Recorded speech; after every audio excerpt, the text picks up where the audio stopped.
Você já ouviu falar que suplementos não servem para nada? Você tem medo de prescrever ou de tomar suplementos? Os benefícios e os riscos dos suplementos é o nosso tema hoje no Performance Nutrition Entrevista com Deilis Gonzalez. O lugar certo para aprender sobre a ciência e a prática da nutrição e suplementação com os maiores especialistas da área. Acesse nosso programa no YouTube. Lá tem muito conteúdo para vocês ficarem bem informados. Gostou do programa? Já deixa um like e se inscreve no nosso canal. Não esqueça de ativar o sininho. Escreva aqui nos comentários suas dúvidas de alimentação e suplementação. Sua pergunta pode ser selecionada para um próximo programa. Nossa convidada de hoje é a doutora Daniela Mazzucco.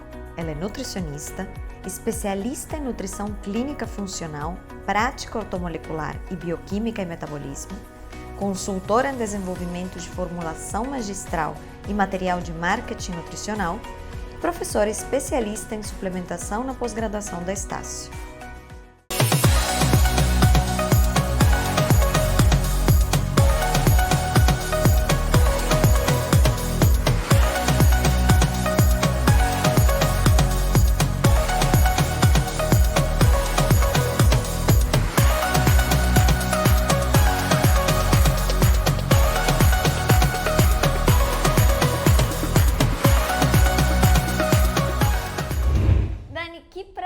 Te receber novamente no programa. Fico muito feliz e muito honrada com a sua presença.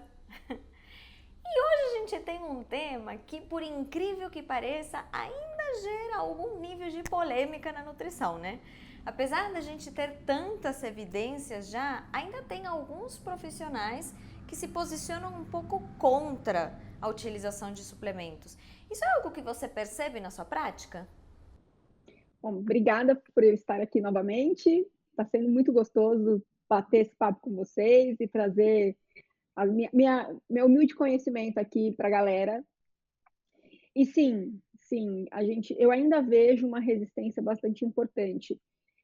Eu percebo que existe sim uma vontade grande de aprender, uma curiosidade e muitas vezes uma necessidade de grande parte dos nutricionistas para poder utilizar essa ferramenta. Mas ainda existe aquela parte incrédula, né, da nossa sociedade profissional, da nossa galera. E muito por conta da filosofia mesmo, sabe? O alimento tem que ser primordial, o alimento tem que ser a primeira escolha. A gente tem alimentos, os alimentos são extremamente nutritivos, então só com a alimentação a gente alcança as necessidades, etc, etc. Então, é muito, ao meu ver, muito ideológico, que é muito legal, mas que muitas vezes, se me permite já adiantar, não é muito prático, não consegue trabalhar bem o paciente, não são todos os pacientes que respondem só com a alimentação. Perfeito. E, assim, do que a gente tem efetivamente de comprovação, do que a gente tem de literatura, quais são os benefícios que a gente espera nos suplementos? É muito importante a gente trazer essa questão deles, porque a gente tem pouca densidade de evidência científica. Então, a gente tem, por exemplo, trabalhos, porque eu trabalho com nutriente, voltando, assim, dando um passinho para trás, trabalhos com nutrientes, eles são trabalhos um pouco delicados, principalmente no âmbito da prescrição da utilização pelo nutricionista. Por quê? A gente tem uma margem para trabalhar com o paciente, principalmente na suplementação.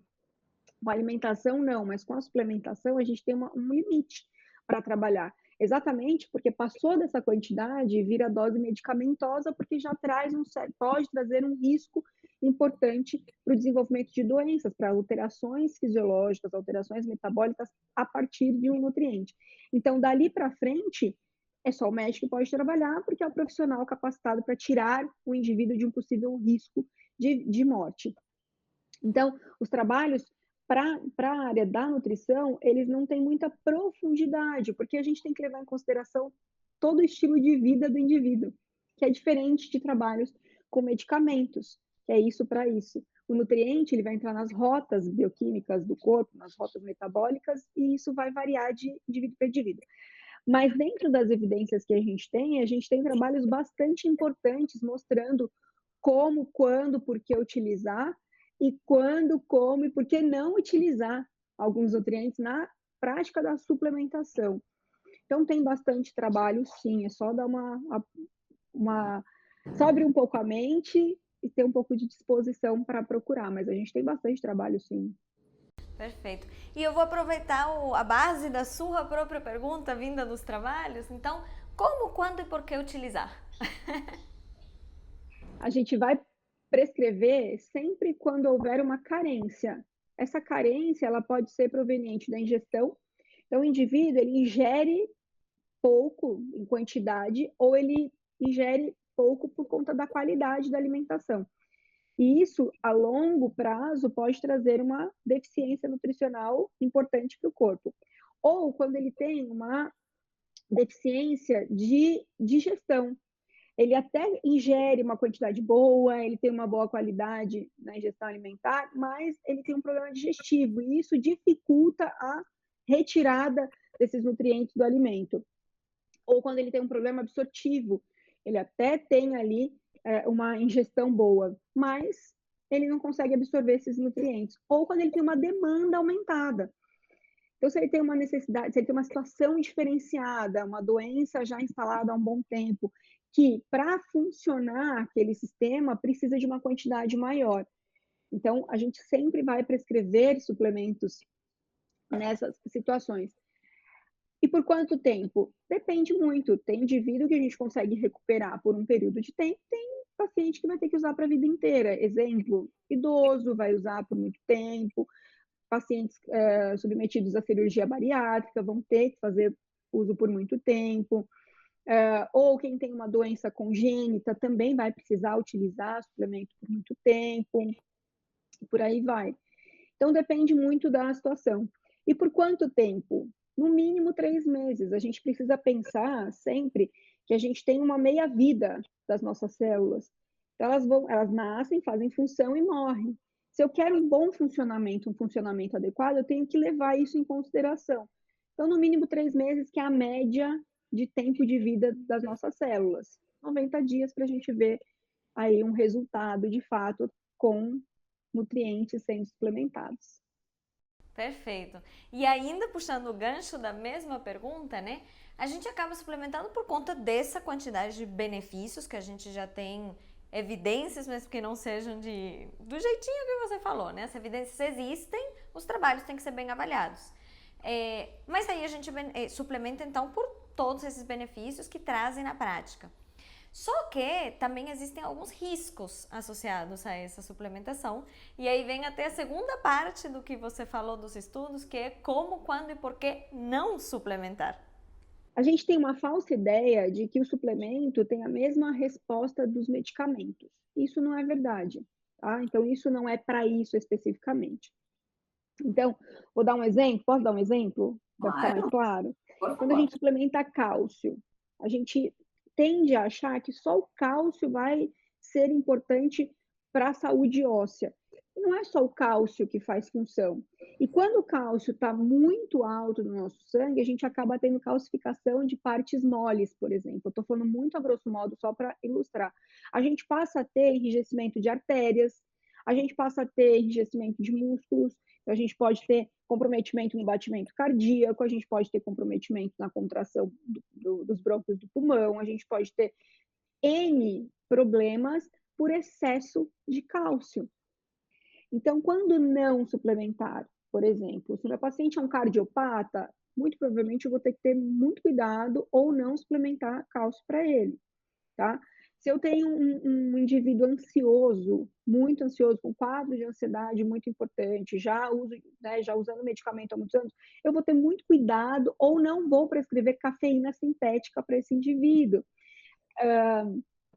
Se eu tenho um paciente já com problema renal crônico importante, eu tenho que ter muito cuidado na hora de prescrever proteína ou aminoácidos isolados para esse indivíduo. Se eu tenho um paciente que tem uma resistência à insulina importante, mesmo que ele não tenha um quadro de diabetes, eu tenho que tomar muito cuidado em prescrever pré-treinos à base de carboidratos, tenho que calcular muito bem isso. Então, tem uma série de cuidados que eu tenho que tomar e não prescrever, para não prescrever. Por exemplo, um outro exemplo muito bom, se o meu indivíduo usa anticoagulante, eu não vou prescrever ômega 3 para ele, eu posso aumentar reduzir ainda mais a agregação plaquetária e correr o risco desse meu paciente apresentar ou uma hemorragia ou uma fragilidade capilar muito alta e começar a ter hematomas. Então, existem situações em que eu não vou usar o suplemento para esse paciente, por exemplo, tá? Perfeito. Você conseguiria transformar, assim, meio que em uma listinha de critérios que você utiliza para definir quando suplementar e quando não suplementar? Eu tenho os critérios, vou tentar listar aqui para você, mas basicamente é história alimentar do paciente, como foi essa história, né? Ele foi amamentado ou não foi? Como foi a introdução alimentar, as preferências. Eu sempre pergunto, essa rotina que você está me falando, há quanto tempo ela existe, ela está na sua vida? Quanto tempo você pratica essa rotina? Então, se eu percebo que o indivíduo passa mais de 3 dias sem comer frutas, vegetais e folhas, mais de 3 dias, eu já sei que ele tem ali uma deficiência importante na obtenção de alimentos com base de vitaminas e minerais. Se ele tem alguns sinais e sintomas gástricos, por exemplo, azia, refluxo, sensação de empachamento, isso também já me leva. Eu pergunto, quanto tempo faz que você está assim? Está assim há mais de 6 meses? Eu já sei que pode ser que tenha uma deficiência importante de nutrientes. Se ele tem algum sintoma intestinal importante, ou diarreia, quadros diarreicos, ou obstipação grave, eu evacuo a cada 3, 4 dias. Então, isso tudo me leva, ingestão deficiente de água, dor de cabeça frequente, mesmo que não seja um quadro de enxaqueca, porque pode ser uma enxaqueca, uma cefaleia tensional, pode ser também por deficiência de vitaminas do complexo B, que são importantes para a sinapse, insônia é importante, ou aquela sensação de cansaço o dia inteiro, acorda querendo desesperadamente continuar dormindo. Então, esses são os critérios que me levam para, bom, tem uma deficiência nutricional importante, vou observar isso com mais cuidado, com maior sensibilidade, com mais atenção, e muito provavelmente esse paciente já vai sair suplementado. Conforme vai reduzindo os sinais e sintomas, conforme vai reduzindo essa lista, eu vou tirando e também vou observando se melhorou a qualidade alimentar nele. Perfeito. Respondeu, com certeza, muito bem. E você já está deixando aqui, assim, dicas muito valiosas para as pessoas utilizarem na sua prática clínica.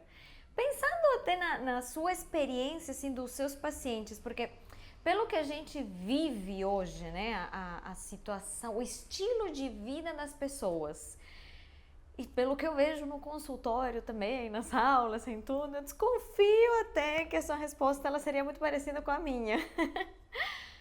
Hoje você suplementa a maioria dos pacientes? Assim, todos os pacientes são suplementados? A maioria, a maioria, a maioria. Não tem. E eu fico feliz até de que a gente tenha essa ferramenta disponível, porque ela é muito importante. A maioria. E eu tô até fazendo essa pergunta e esta entrevista é muito importante para a gente quebrar um pouco esse paradigma, né? Esse medo dos profissionais. Porque eu vejo muito, e eu acho que é algo bem comum nos alunos, mas querendo ou não são alunos de pós-graduação, então são alunos já formados. Que existe um receio ainda de suplementar e eu acho que ele decorre muito de uma falta até de conhecimento, né, para fazer essa avaliação de risco-benefício e de qual é o contexto certo para fazer a suplementação. Então, que dicas você deixaria para os profissionais? A minha dica principal deles é, na verdade, são duas dicas. A primeira dica é: entenda o seguinte, tenha em mente que você é nutricionista e a nutrição é a ciência que estuda os alimentos e os nutrientes que esses alimentos vão fornecer para os seres humanos para eles realizarem funções vitais. Grava isso. Esse é o seu trabalho, nutrir o paciente. Se esse nutriente está vindo da banana ou está vindo de uma cápsula, não importa. O importante é que você nutra o seu paciente. Isso em primeiro lugar. Em segundo lugar, segunda dica, na verdade, é respeite a tolerância do seu paciente. Sabe? Se esse paciente precisa de um nutriente, que ele está em abundância, em alimentos que ele não come, ou porque ele não gosta, ou porque ele não tem o hábito, ou porque a situação gastrointestinal não tolera, respeita isso. Usa a ferramenta da suplementação para oferecer isso para o paciente, respeitando aquilo que ele te trouxe de informação. Imagina que eu tenho um indivíduo que não tem dente e ele precisa muito de um aporte maior de proteína. Eu vou falar para esse paciente se entupir de comer carne? Não, ele não vai conseguir mastigar. E se ele não mastigar, essa carne vai muito grande para o estômago, ele vai ter problemas para digerir. Aí vai grande para o intestino. Você vai piorar a situação do seu paciente. Respeita aquilo que ele está te informando. Então, essas são as 2 dicas principais que eu daria para os nutricionistas. Lembra, você é nutricionista, você precisa nutrir o seu paciente. Seu trabalho é oferecer nutriente, não importa onde ele vem. E a segunda é respeita a situação do seu paciente, respeita o que ele está te falando, né? Se ele não come, ele vai falar: olha, eu não gosto, eu não como. Não, mas você tem que comer. Não pode ser assim. Se eu tenho outra ferramenta para suprir essa demanda, eu vou usar. Tá tudo certo. Não precisa ter medo. É seu trabalho. Só faz. Perfeito. Até porque o nosso trabalho não é um trabalho da noite para o dia, né? É um trabalho que mudar hábitos, a construção dos hábitos alimentares, ela foi feita ao longo da vida, né? Desde criancinha e geralmente os pacientes, no seu caso, você atende mais adulto também, né? Então, quando eles já chegam, tipo, tá bom. É que eu realmente só atendo adulto. Então, no meu caso, quando eles chegam já adultos, né? Tipo, pensa quantos anos tem ali de hábitos alimentares que foram construídos, que certamente não vai ser porque eu entrego um papel para ele falando que ele precisa aumentar a frequência de consumo de X coisa e diminuir a de outros alimentos, que isso da noite pro dia vai virar mágica. Eu me lembro, tem um paciente que, nossa, aquela consulta me marcou, assim, não a consulta, o paciente como todo, né? O tratamento dele me marcou. E eu acho que exemplifica muito bem isso que a gente está falando aqui. Foi um paciente que quando ele chegou no consultório, Dani, ele sentou na cadeira, ele sentava numa posição, ele não conseguia ficar ereto, ele não conseguia ficar reto. E eu lembro que assim, aquilo me estranhou, aquilo me chamou a atenção, porque tava estranho, era tão, mas tão inclinado que chegava a passar um ar até de falta de respeito, de uma pessoa que estava numa posição ali, tipo, que não estava realmente na consulta, né? E eu lembro que chegou, bom, conforme você vai fazendo a avaliação, as perguntas, aquele interrogatório todo que a gente faz, obviamente quando chega na parte, né, de sintomas gastrointestinais e tudo, aí ele entregou a informação de que essa postura que ele estava era tamanha distensão abdominal que ele tinha, que ele não conseguia sentar mais reto. Isso não existia para ele. E quando a gente foi puxando assim da história do paciente, foi um paciente que quando era pequenininho, quando era criança, a mãe tentou ofertar fruta, verdura, ele recusou, ela nunca mais insistiu. Nunca mais. Então, era um paciente que não sabia identificar as frutas. Ele não sabia diferenciar uma maçã de uma pera. E a gente está falando das frutas mais clássicas, né? Se fosse alguma coisa diferente, ele nem sabia de nome. Ele não sabia o que eram as coisas. Então, foram meses de trabalho com esse paciente para conseguir inserir na rotina dele algumas frutas. Eu não desistiria de forma alguma desse trabalho. Eu sou totalmente adepta de que a gente precisa realmente trabalhar a base alimentar com alimentação. Eu sou adepta desse caminho. Mas isso não significa que enquanto eu estivesse fazendo esse longo caminho para conseguir modificar essa base, não é um paciente que está, como você está falando, desnutrido. E que o nosso papel é trazer essa nutrição, inclusive para ajudar a que ele consiga fazer a outra parte, né? Fazer essa outra modificação. Sem dúvida. Se ele não comia nenhuma fruta, imagina o aporte de fibras dele. Era muito pequeno, quase nenhum. E aí, essa redução importantíssima do aporte de fibras faz modificar totalmente a microbiota intestinal. Então, todo o trato gastrointestinal dele estava comprometido, e não era um comprometimento de hoje para amanhã. Era um Uhum. comprometimento de muitos anos, todo o desenvolvimento anatômico, fisiológico, metabólico dele foi comprometido. E eu costumo falar, né, o ser humano ele é especializado em sobreviver. O ser humano sobrevive a adversidades que até Deus duvida. Então, a gente sobrevive a essas deficiências, essa ausência, né. E eu concordo com você, eu sou adepta muito, claro, de alimentação. Quando eu bato na tecla da suplementação, é única e exclusivamente porque nós temos essa ferramenta para trazer qualidade de vida, tirar o paciente de um quadro de sobrevivência, para trazer para um quadro de viver, né, de vida, e a gente tem que usar.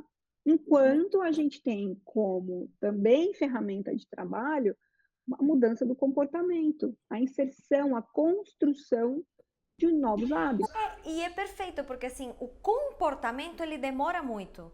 O fisiológico também pode demorar, porque as pessoas estão, dependendo do que já fizeram ao longo da vida, tem algumas alterações ali que também demoram. Mas é mais rápido. Então, assim, a gente não precisa esperar todo o processo do comportamento para trabalhar na fisiologia, no fisiológico, né? No biológico. Melhora o biológico, paralelamente vai trabalhando no comportamento, né? Sem dúvida. Eu costumo falar, olha, está andando, não desmerecendo o carro, tá? Mas comparando um carro muito antigo, com desempenho muito inferior ao que a gente pode ter de um outro carro.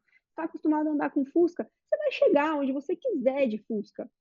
Mas vamos falar que a hora que você entra numa Ferrari, você vai chegar mais rápido, num carro mais confortável, né? Você vai chegar muito melhor lá, sem passar muitos perrengues, né? Vamos dizer assim.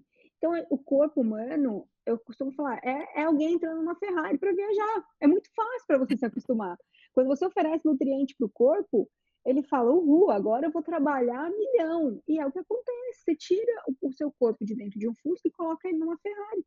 Estão indo para o mesmo lugar, mas agora você vai melhor, você vai mais confortável. Então, acredite, seu corpo vai se adaptar com isso, ó, rapidinho.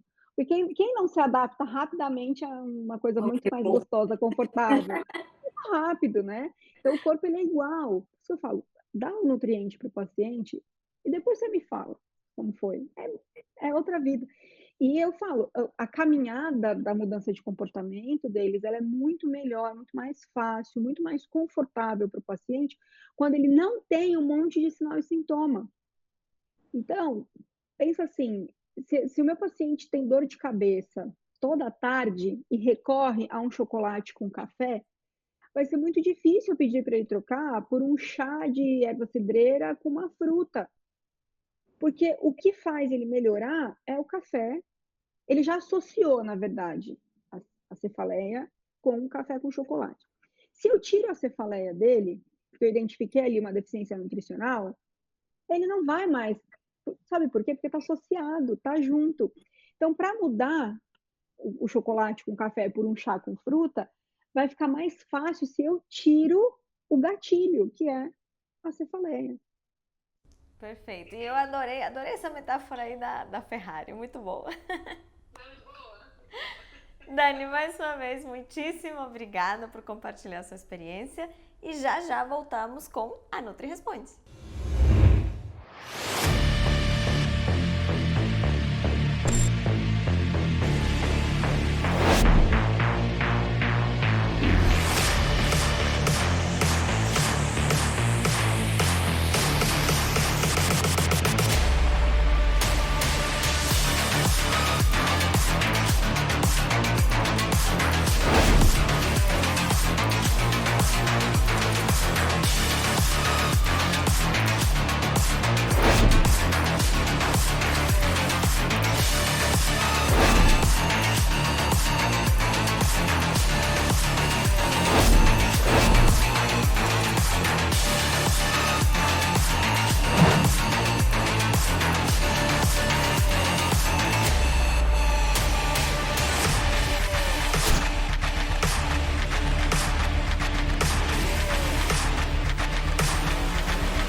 NutriResponde, a gente recebeu várias perguntas, bem práticas, inclusive, relacionadas com como escolher um suplemento de qualidade.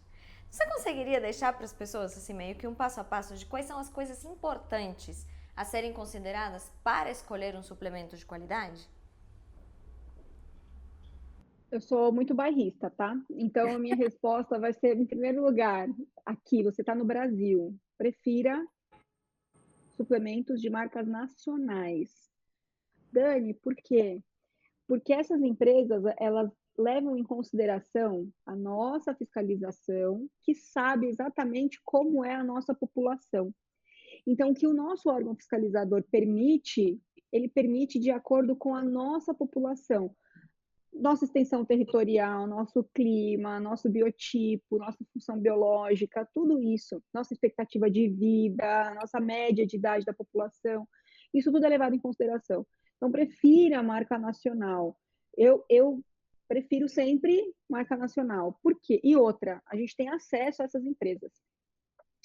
Se eu precisar falar com alguma empresa, eu consigo falar. Então, primeiro de tudo, prefira a marca nacional. Em segundo lugar, saiba minimamente como é a composição. Verifica ali, a gente é profissional, a gente sabe o que pode ser misturado, o que não pode ser misturado. Então, observe isso. Observe também o tipo de cápsula, o veículo. Isso é muito importante. Até porque isso também tem que entrar ali na sua observação de situação do paciente para saber se cabe. Eu costumo falar muito, eu não gosto de suplemento que tem aquela cápsula laranja neon, verde, né? Poxa, eu estou tentando limpar meu paciente, eu vou dar uma cápsula coloridíssima para ele. Corantes, observem as empresas que utilizam corantes naturais. Poxa, hoje a gente já tem tecnologia para isso, né? Um corante beterraba, um corante à base de cenoura, de cúrcuma. Então, prefira corantes naturais, adoçantes mais naturais. E o clássico, olha o rótulo para saber qual é o primeiro ingrediente. Isso é muito importante. Então, a gente sabe que o primeiro ingrediente é sempre a base do produto. Então, saiba disso. Olhe, né? Tudo que está compondo. Essas dicas para escolher o suplemento são fundamentais. E a forma que ela está sendo apresentada, se ela é compatível com a situação do paciente. Às vezes o meu paciente não consegue engolir cápsula. Deixa eu ver se a gente tem disponível algo que é só diluir. Deixa eu ver se tem algo, uma outra forma, uma forma de líquida, uma forma de goma. Qual é a forma farmacêutica que está sendo apresentada? Então, são pontos importantes para serem levados em consideração na hora de escolher. Mas esses dois, três primeiros, para mim, são fundamentais. Perfeito, eu assino embaixo, acho que falou tudo. E eu acho que na mesma linha, a única coisa que eu acrescentaria ainda na linha da parte dos ingredientes é como dica prática, porque tá dentro do que você falou, 100% dentro do que você falou. Que a gente vê a quantidade de ingredientes que tem nesse rótulo, né? Porque, claro, tem que ver aqueles que são essenciais. Então, se a gente está falando de um whey, obviamente vai ter muitos ingredientes, tem todos os aminoácidos, não é um problema. Mas quantos ingredientes tem a mais, além daqueles que a gente já espera que vão ter a função? Que aí entra justamente na linha de corantes, conservantes, adoçantes, aditivos. Então, quanto mais longa for essa lista, provavelmente vai ter mais desse tipo de ingrediente, que aí já sai da lógica de um suplemento mais limpo, né? Suplemento mais clean, como a gente fala aqui. Que nem você falou, se a gente está buscando fazer uma recuperação do paciente, trazer uma cápsula neon provavelmente não vai ser o melhor caminho, né? Nem um pouco, nem um pouco. Então, eu concordo plenamente, daria para acrescentar tudo isso facilmente, e é um raciocínio básico que a gente tem que trabalhar todos os dias para ser focado. Pensou em suplementar, já tem que ter isso, tem que ser automático. Perfeito. Dani, mais uma vez, muitíssimo obrigada, foi um imenso prazer conversar com você. Eu que agradeço, foi uma honra, muito obrigada pelo convite. Eu espero ter ajudado mais uma vez aí toda a audiência e, se precisar, estou aqui à disposição.